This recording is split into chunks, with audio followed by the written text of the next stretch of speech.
The shaking and noises coming from the Seibert home would probably be attributed to poltergeists today. But in the 1930s, no one knew what to think.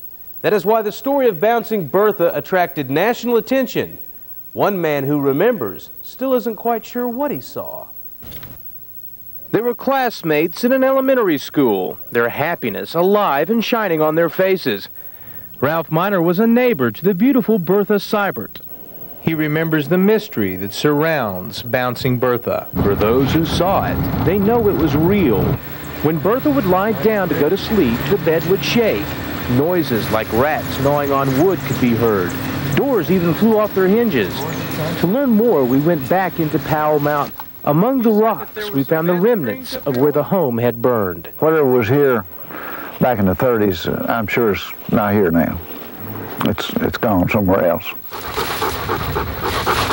We did uncover something eerie. Well, I think that might have been part of a bedspread. I don't know. The bed seemed especially active. People came to the mountain cabin in droves to see it shake.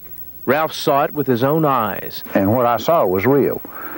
4 big men weighing, each one of them would have weighed over 200 pounds, got on the 4 corners of the bed, and she was lying right in the middle of it, and this girl would have weighed maybe 65 pounds. You saw her picture.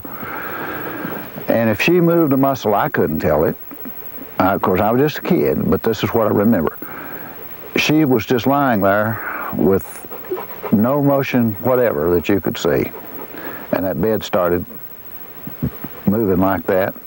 And before it quit, the springs were coming up off of the slats in the middle of the bed, and you could hear them slap back down on the slats. So many visitors came, Bertha's dad had to use a shovel to remove the mountain mud. There's some who say he burned the home. You've heard that old saying, I've enjoyed about all this I can stand. I think that's about where Bob was at that time. They moved down the ridge a little, and all the activity stopped.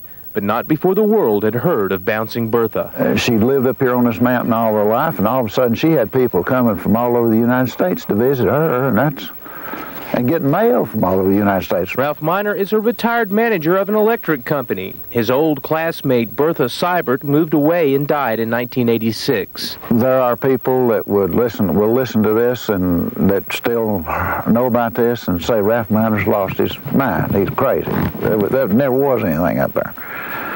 And there are other people that will listen to it and see it. Perhaps it'll agree basically with what I'm saying. The mystery is, what was it? For Mountain Mysteries in Powell Mountain, Greg Wallace, News Center 5.